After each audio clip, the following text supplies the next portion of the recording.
Tohru Renjo's life plan is simple. Stay invisible. Between a messy divorce and 0 friends. He's convinced love is just an expensive hallucination for people who enjoy suffering. But the universe doesn't care about his plans. The school's literal goddess is currently cornering him, face flushed a dangerous shade of crimson, her fingers laced together as she drops the ultimate social nuke. I want you to marry me. And this isn't even the first time. It's the 6th. The school's most unapproachable beauty is officially broken. Renjo attempts to deploy cold, hard logic, the kind involving legal marriage ages in Japan, but Aino has a loophole ready. She doesn't need a husband today, she just needs a commitment. She leans in, a playful, desperate edge to her voice. Renjo-kun, you're only going to be a fiancé in name, is that fine? To understand how Renjo ended up as a nominal groom-to-be, you have to go back to a few days ago. It was just another post-school stop at the local bookstore, Renjo's favorite haunt for avoiding the rest of the human race. Then he sees her. Aino Luthi, the Finnish transfer student who makes everyone else feel like they're living in low definition. In class, she's a ghost, cold, distant, and completely untouchable. The solitary goddess doesn't just walk, she drifts through the world without letting anyone in. Renjo tries to look away, but the physics of the situation are moving faster than his social anxiety. She's reaching too high. The stool wobbles, a frantic squeak of wood on tile, and her eyes meet his for a fraction of a second. Then gravity takes over, she's falling. The sound of the falling shelf is a deafening crash, but she doesn't hit the floor. Renjo's lungs burn as he braces for the impact that never comes for her. She's safe, tucked against his chest, her face burning with a heat that has nothing to do with the adrenaline of the fall. For a moment, the world is just the scent of old paper and the frantic thrum of 2 hearts.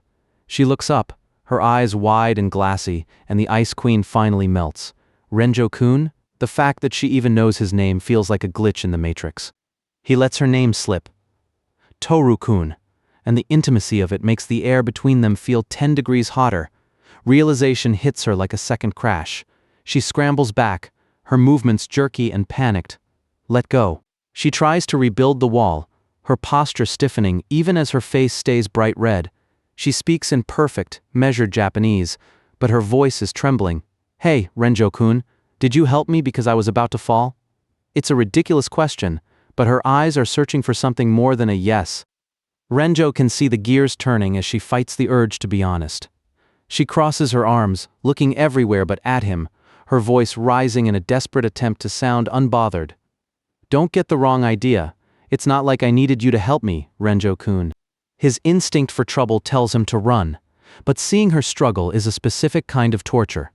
He offers to grab the book for her, his eyes drifting to the title she was risking her neck for, The Long Goodbye. The icy facade cracks again. She stares at him, her mouth slightly agape as if she's seeing a different person entirely. Is the author Chandler? Renjo nods, and for the first time her expression isn't one of defense. It's genuine, wide-eyed wonder. He hands over the novel, and she clutches it to her chest like a shield. She mumbles a reply, her eyes downcast as she struggles to squeeze the words past her pride. I'm glad you helped me. Ah, thank you.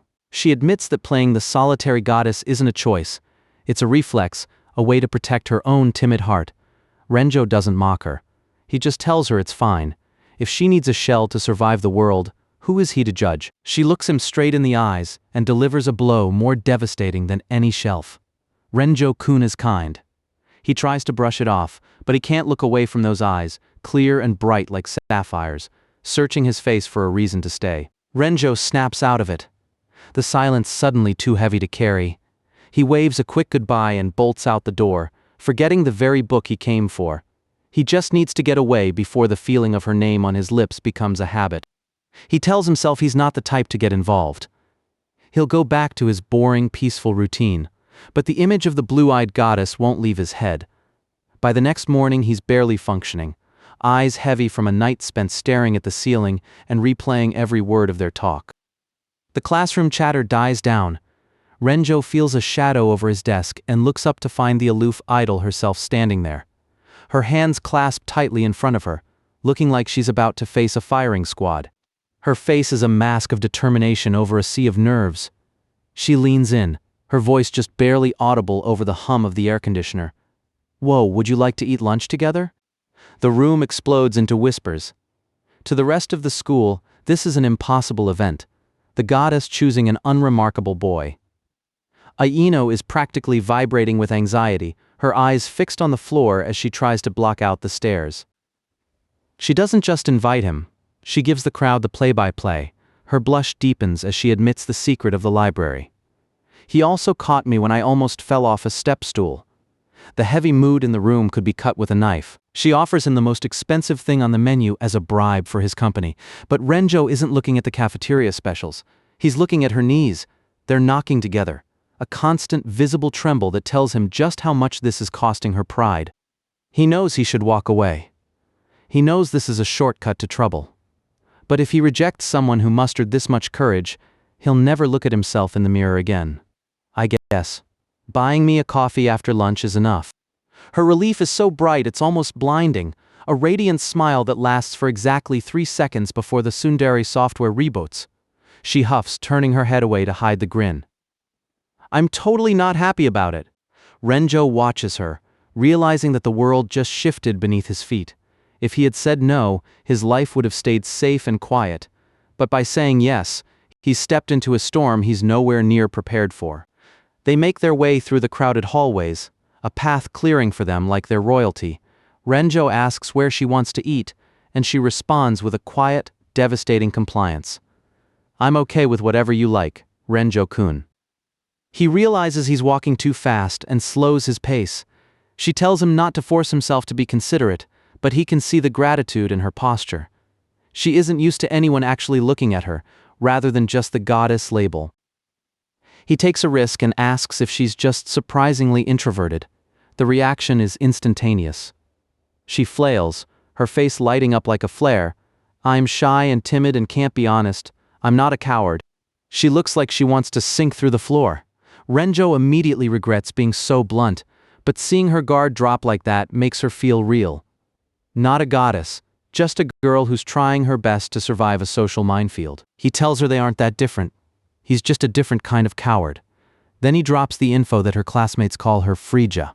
She freezes, her eyes wide as she processes the mythical weight of her own reputation. She shakes her head, her voice quiet but firm. I'm not a goddess.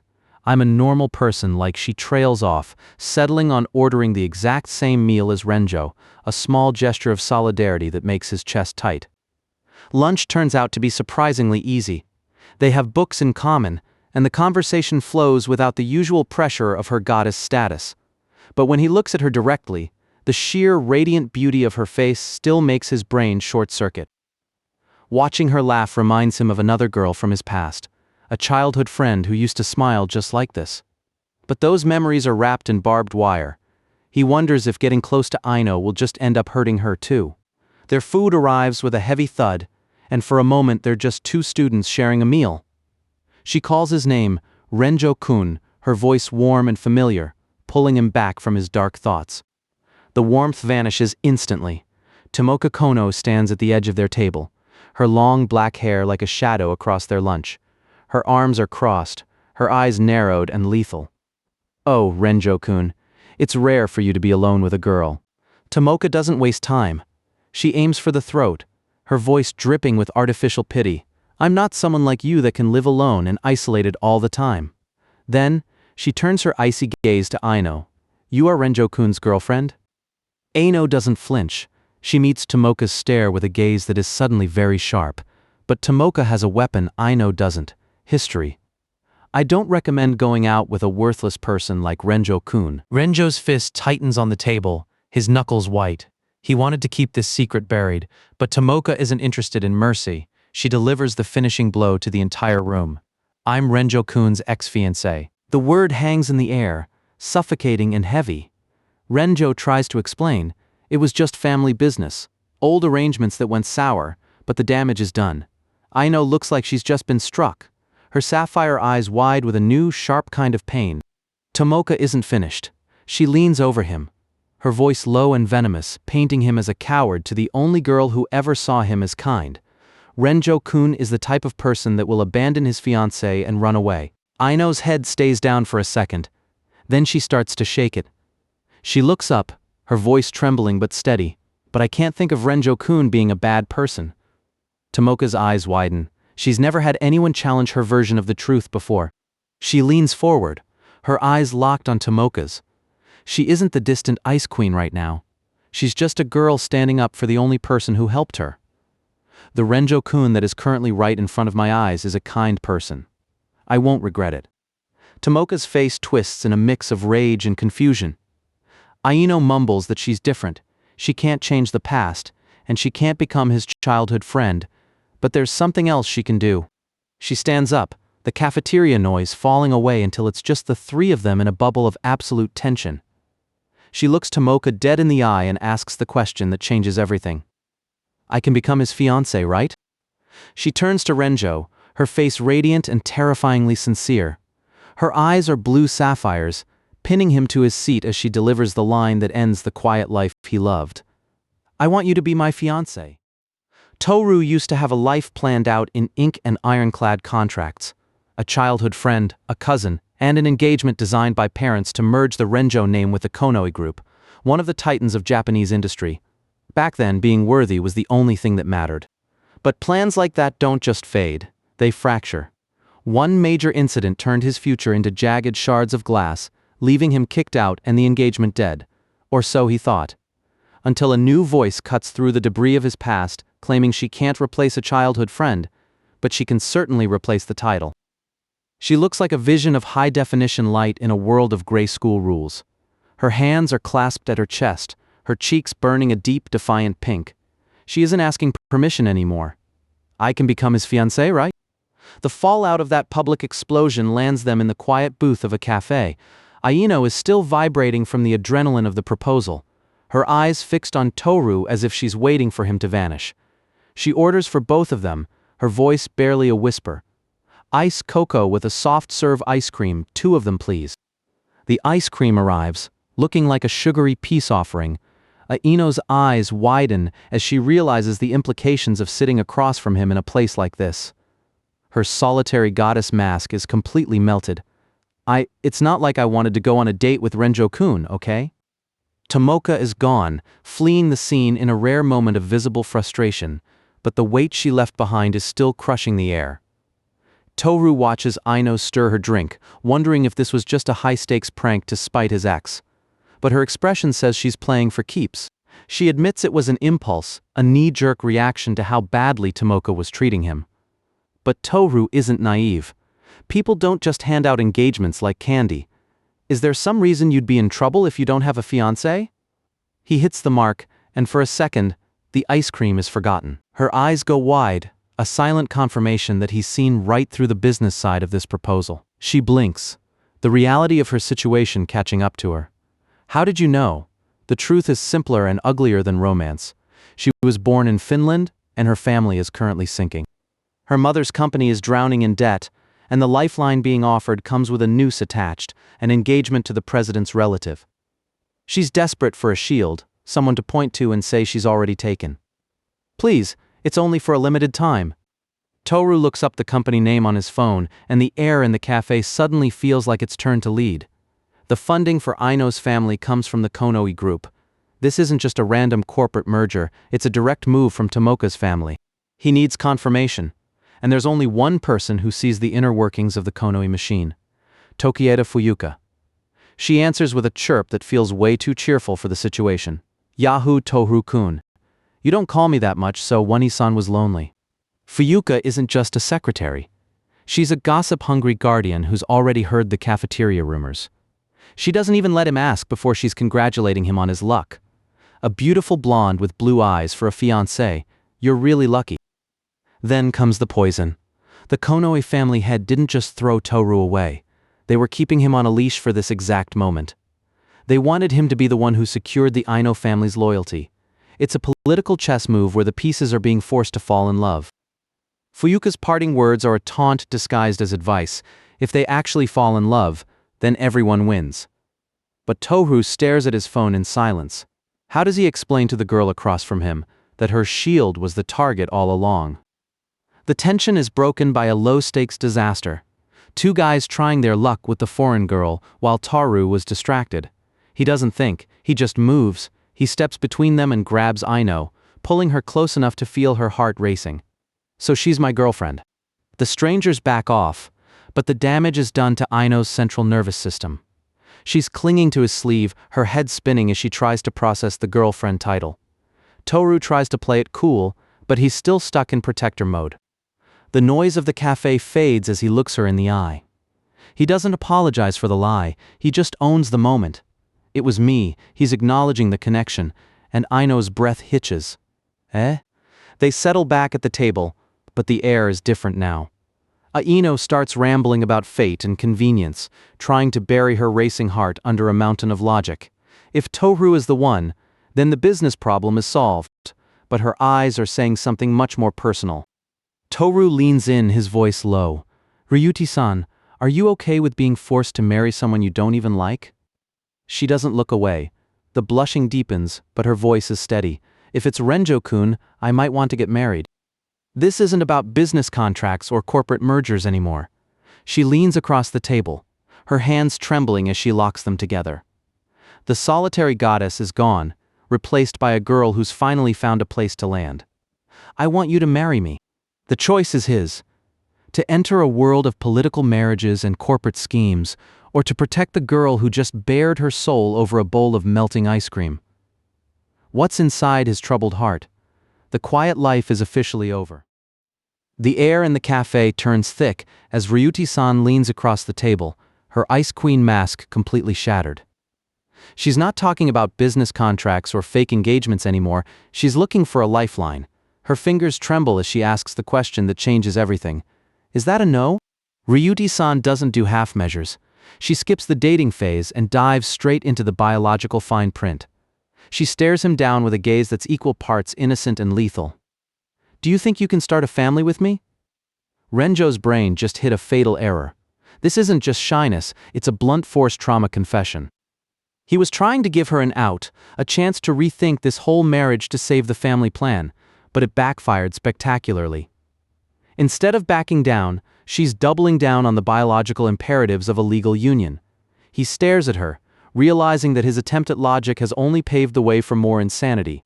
The moment of tension snaps into pure chaos when Renjo's eyes wander for a split second. Ryuti-san catches him mid-glance, her blush turning into a defensive panic. Did you just look at my chest? She follows up with a verbal jab that lands square in his pride. Renjo-kun is also a boy, huh? The comedy fades as she reaches out, her hand hovering near his with a desperate sort of gravity. She needs him to know this wasn't just a reflex or a tactic for her family's sake. She locks eyes with him, her voice low and steady. I want you to remember that I want to get married to you, Renjo-kun. The next morning, the heavy atmosphere of the cafe gives way to a physical jolt. Sakurai Asuka slams into his personal space with enough energy to power the entire school grid. Good morning, Renjo! He's still dazed from yesterday's proposal, but Sakurai doesn't do quiet contemplation. Sakurai is the human equivalent of a firework, bright, loud, and constantly aiming for the top. She's the academic powerhouse who's always stuck in second place, trailing just behind the perfect untouchable Konoe Tomoka. That silver medal is a thorn in her side that keeps her motivated and slightly unhinged. She closes the distance, plotting world domination, or at least a better test score. She wants the dirt on her rival, something deadly she can use to finally dethrone the Ice Queen. Renjo offers the most villainous weakness he can think of: snakes. Apparently, even the perfect Kono might faint at the sight of a garden-variety reptile. Sakurai starts cackling about her inevitable rise to the student council presidency, her face twisting into a mask of comedic malice. Renjo can't help but point out she's looking more like the bad guy in this scenario. She whips around, demanding loyalty. Between me and Konoe Tomoka, whose side are you on? He drops the teasing for a second, offering a rare bit of sincerity that hits her harder than any insult. I'm cheering for you, Sakurai-san. The fierce competitor vanishes, making room for a girl whose face is suddenly as red as her academic goals are ambitious. She waves him off, her competitive fire temporarily doused by the heat in her cheeks. The peace is short-lived. Ryuti-san appears like a ghost of yesterday's chaos, leaning in until her breath is warm against his ear. The goddess isn't asking for help with school chores, she's asking for a lifetime commitment. Will you marry me? The whisper is quiet enough to be a secret, but loud enough to ruin his entire morning. Renjo retreats to the library, his skin still crawling with the what-ifs of Aino's public persistence. He knows she's desperate, a girl being cornered by a family crisis and a forced marriage to a stranger. He's the only escape hatch she has, but the weight of that responsibility is starting to crush him. He finds himself pulling books on Finland, trying to understand the world she comes from. He reads about the population, the height of the women, and the abundance of blonde hair and blue eyes. It's all just data until he realizes he's essentially reading a guidebook on the girl who keeps proposing to him. Aino looms over him, a silent shadow in the stacks. She sees him hiding the book and instantly jumps to the most scandalous conclusion. If it's a secret, it must be dirty. She invades his space, delivering a punchline with a straight face. If you married me, you wouldn't need a dirty book anymore. Everything goes wrong in a heartbeat. Ryuti-san's volume control breaks as her own embarrassment boils over. She screams a sentence that should never be uttered in a quiet study zone, much less a public school library. Who said you wanted to have offspring with me? The silence that follows is the sound of Renjo's social reputation dying. Renjo's face is currently the brightest object in the room as the entire library stares. Aino realizes she's just committed social arson and tries to pour water on it, but she's only using more gasoline. I said, hypothetically, if we were to get married, it's not helping. If anything, the hearts appearing in the air are making it much, much worse. Before he can even process the baby comment, she drops the E word again. Engaged. It's a recurring nightmare he can't wake up from. But the real nightmare is just behind him. Rhythmic, heavy footsteps are echoing through the aisles, the sound of an interrogation about to begin. Sakurai Asuka appears like a vengeful spirit of academic justice. She's heard the rumors and she's heard the shouting.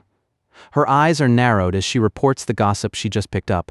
Someone said there was some boy sexually harassing a girl, saying they wanted to make babies with Ryuti-san. Renjo is officially on the defensive. The library turns into a courtroom. Sakurai looms over them, her usual cheer replaced by a sharp, probing suspicion.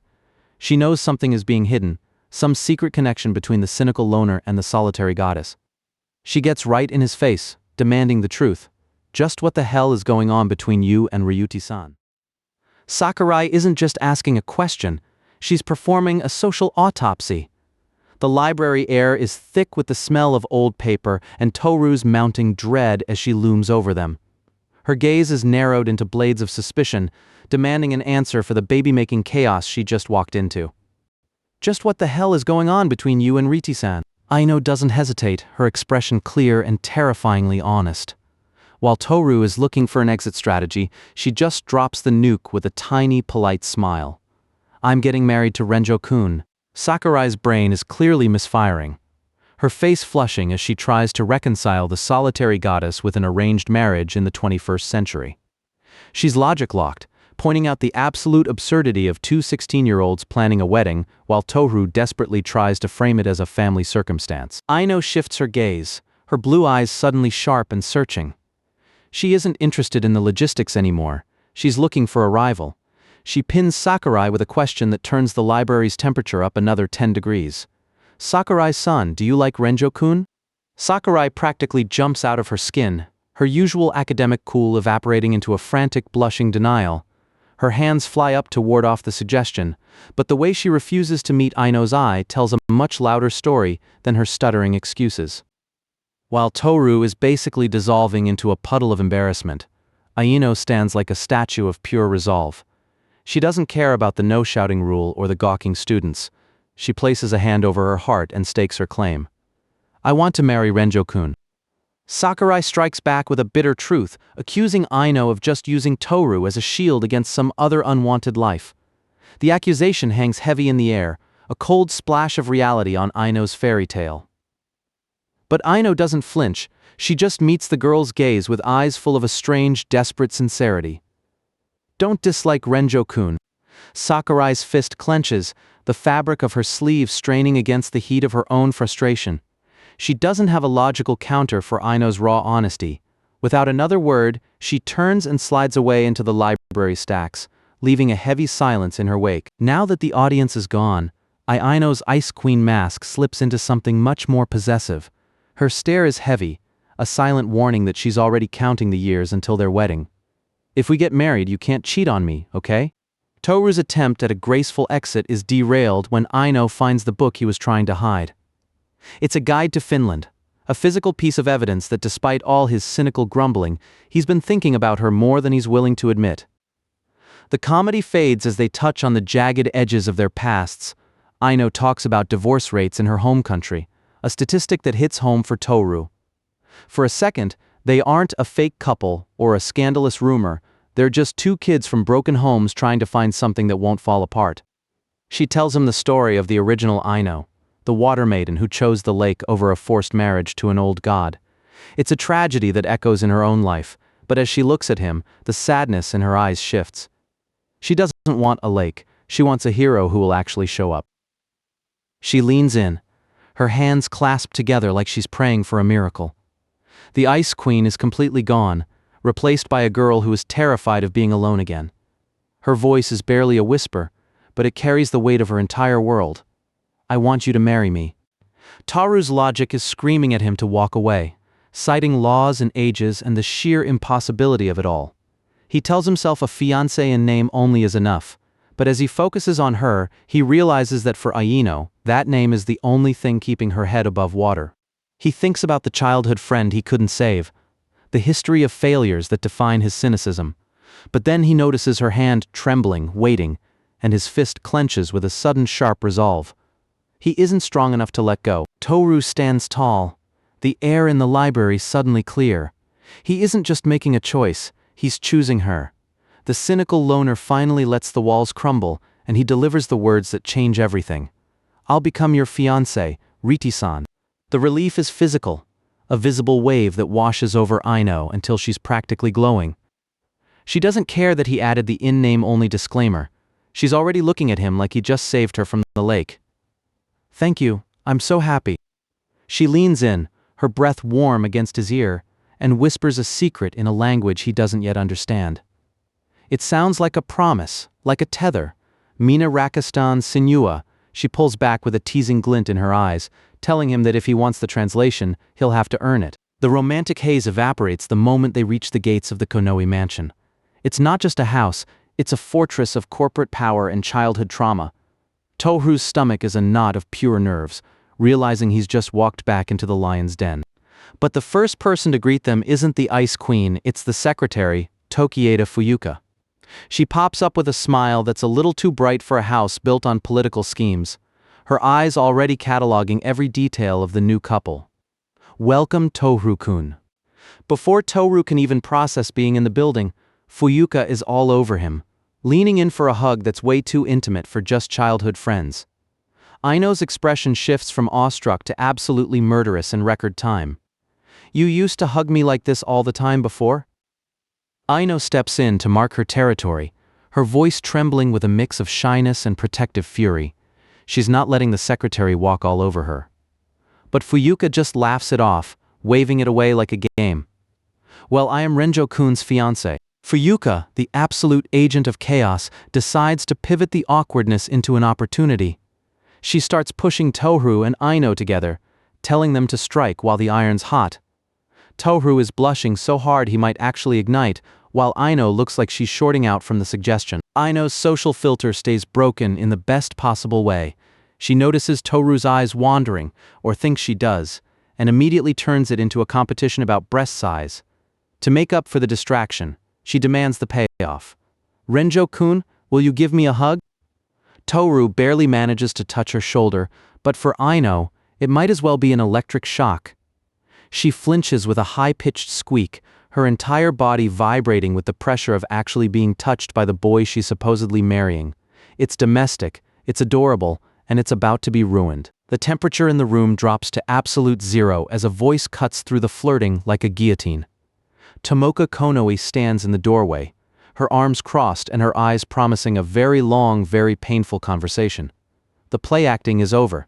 Having fun, are we? The temperature in the room doesn't just drop, it flatlines. Tomoka Konoe is standing right there, looming like a final boss while Tohru is still basically vibrating from Aino's touch.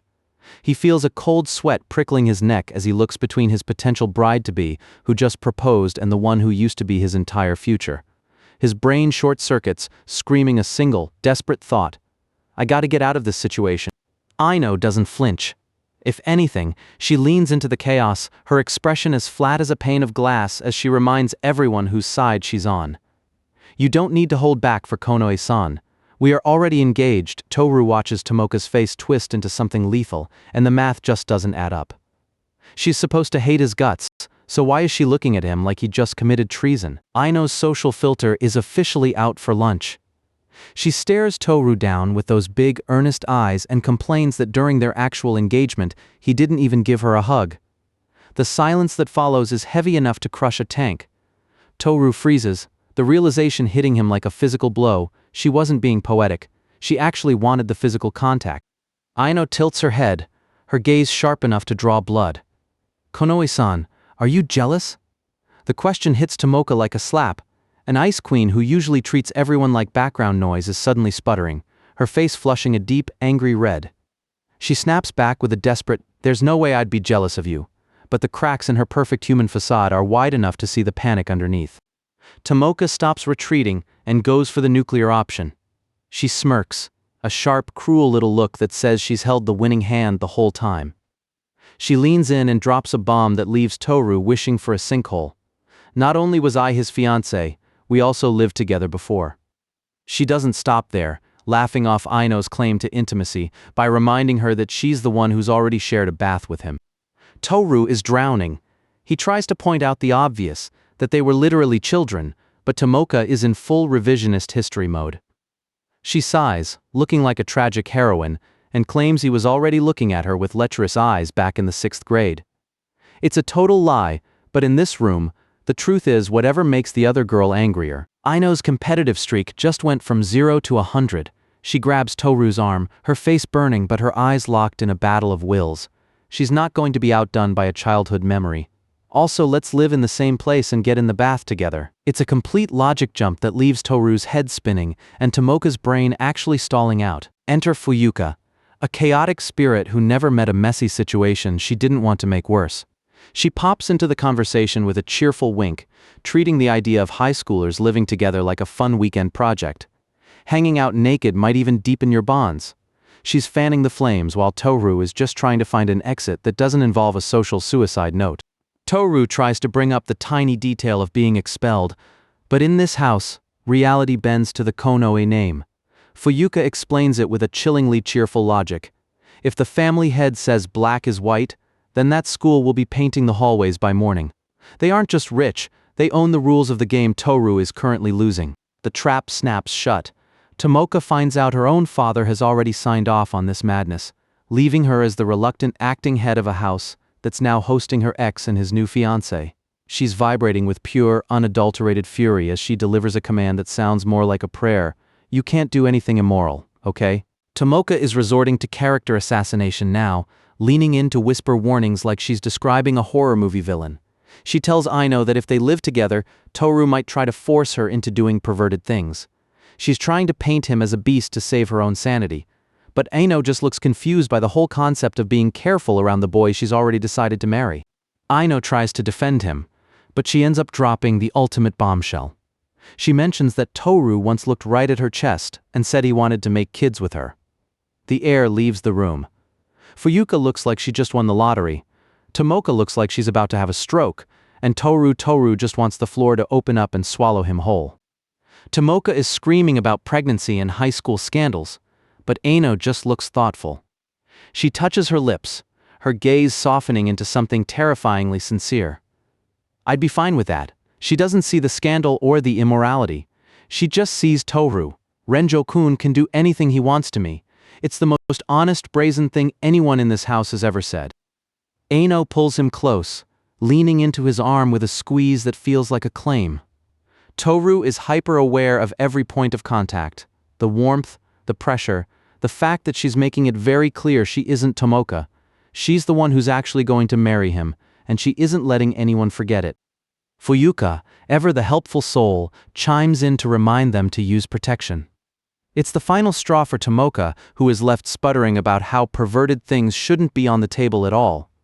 She's the only one still trying to follow the rules of a normal high school life, while everyone else is already halfway to the honeymoon. The jokes die in the air.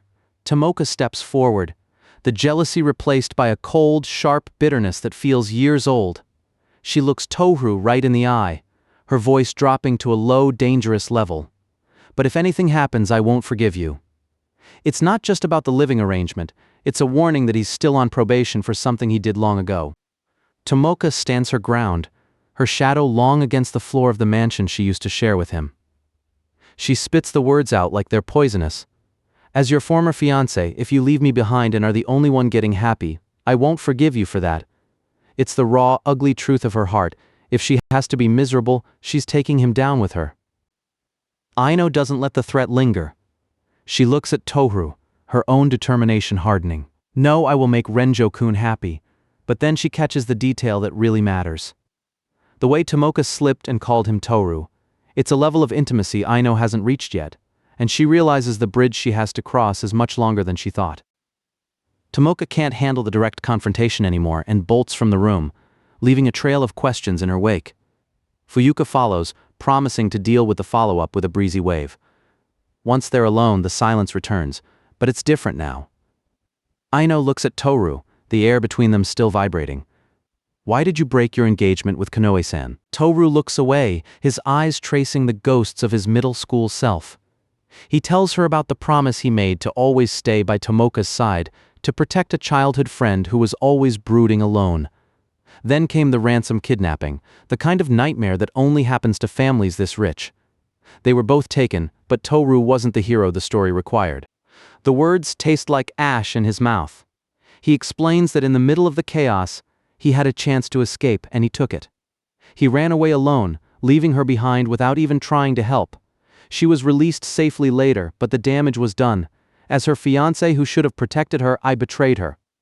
He looks at Aino, his face a mask of self-loathing, and asks why she'd still want a person like that. Aino doesn't pull away. If anything, she looks angry, not at him, but for him. She calls the whole thing weird, pointing out that he was just a kid himself. Tohru-kun unilaterally protected Konoe-san. Then when you couldn't do it, you were blamed for it? Isn't that awful? To her, he isn't a coward. He's someone who was forced to carry a weight he was never meant to hold. Aino decides the only cure for his guilt is a heavy dose of the present. She smiles, that terrifyingly direct Finnish honesty coming back in full force. Let's do a lot more embarrassing things from now on. She's talking about hugs, baths, and living together as a way to overwrite the past. She doesn't care who he was in middle school. She cares about the boy standing in front of her right now. She takes his hands, her face flushed but her gaze steady enough to pin him to the spot. She says it again, just to make sure the universe heard her clearly. I think I really want to get pregnant with Tohru-kun's kid. She said it twice. It isn't a joke, it isn't a misunderstanding, it's a promise. And for the first time, Tohru realizes that his quiet life isn't just over, it's been completely incinerated. The Konoe family doesn't do cozy, they do fortress. Standing in front of this sprawling mansion, Tohru feels like a bug about to be pinned to a board. Aino, on the other hand, is already looking toward the horizon of their shared life. She tilts her head, her voice dropping that signature bomb with zero hesitation. It may be more than just the two of us soon. Tohru's brain is currently a 404 error page. Aino's teasing is lethal, a slow-acting poison of blushes and direct stares. He grips the handle, the heavy kerchak of the lock echoing in his chest. To him, this isn't a homecoming, it's a level 1 adventurer stepping into a high-rank dungeon. The interior is a wasteland of high-end furniture and oppressive silence. Even if the Konoe family provided this, it feels less like a gift and more like a gilded cage. Two teenagers in wrinkled school blazers standing in a kitchen that probably costs more than their collective futures. Then she says it. The line that has launched 1,000 rom-coms, delivered with the terrifying sincerity of a young woman who doesn't realize it's a joke. She clutches her blazer, her cheeks flaring pink as she offers the menu of his undoing. Do you want dinner? A bath? Or me? Tohru's hands are up, a frantic defensive perimeter. He's babbling about ingredients and water temperatures, anything to stop the former untouchable beauty from rewriting the laws of physics right here in the hallway. But she just watches him, her eyes wide and dangerously curious. She wants to know exactly what he'd do if he just said yes. She backtracks, a rare flicker of apology crossing her face, but the air between them is already charged. Tohru looks at her, really looks at her, and realizes the stakes. He's living with a blue-eyed beauty under one roof. If he doesn't keep his head on straight, he's going to do something he can't take back. They open the final door, and the world stops spinning. It's not just a bedroom, it's a statement. A massive plush double bed dominates the room, sparkling under the light like a trap. Tohru's voice cracks as the reality of cohabitation hits the floor. Is this a double bed? They check every door. They scan every corner. The kerchak of every empty room feels like a judge's gavel. Study, living room, kitchen, all grand, all useless. The conclusion is a heavy weight in the center of the house. There is only one bed. She sits on the edge of the mattress, the fabric dipping under her weight. Tohru is practically vibrating with the effort to look anywhere else. The ceiling, the bag, his own shoes, screaming at his own brain to purge the evil thoughts before they manifest. Aino doesn't see the problem. To her, they are engaged, and fiancés share space. She closes the distance between them, her blonde hair catching the light, and delivers a question that bypasses all of Tohru's mental filters.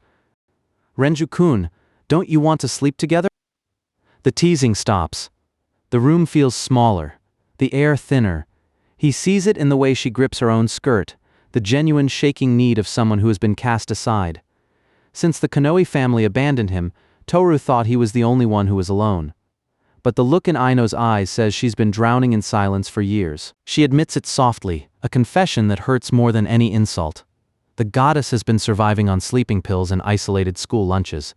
I thought, with Renju-kun by my side, I might be able to sleep in peace. He can't say no to that, not when she appears as though she'll shatter if he does. He promises to stay on his side, to be a safe fiancé. To drown out the awkwardness, he pivots to the most normal thing he can think of: takeout. Pizza. The universal language of people who don't know what to do with their hands. Over a box of greasy pizza, the tension simmered. Aino mentions she told Tomoka about something she always wanted to do if they lived together.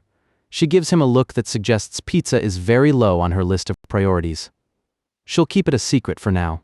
Night falls over the mansion, and the steam of the bath becomes a fog of war. Tohru tries to relax, letting the hot water soak into his skin, but his mind is a broken record. Aino's voice from the library echoes through the tile. Do you think it's all right if I get pregnant with Tohru-kun's child?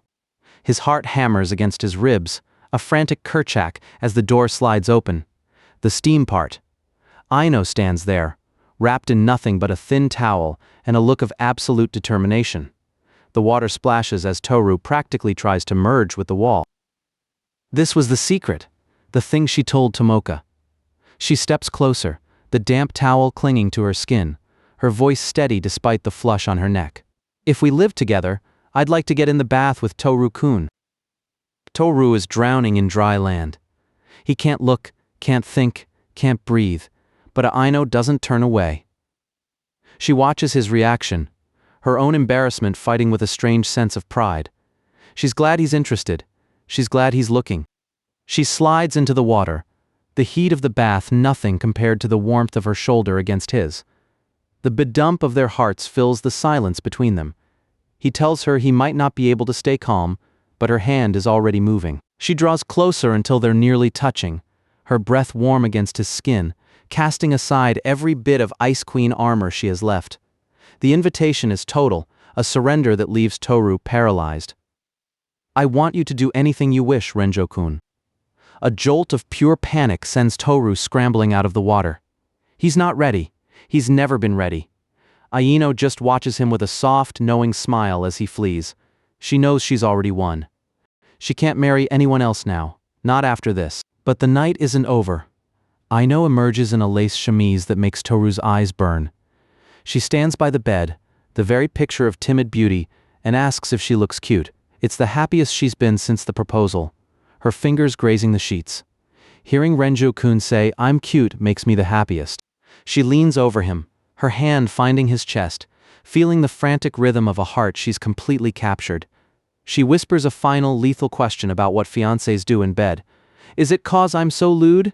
For Tohru, the quiet life is more than just over. It's being rewritten one heartbeat at a time.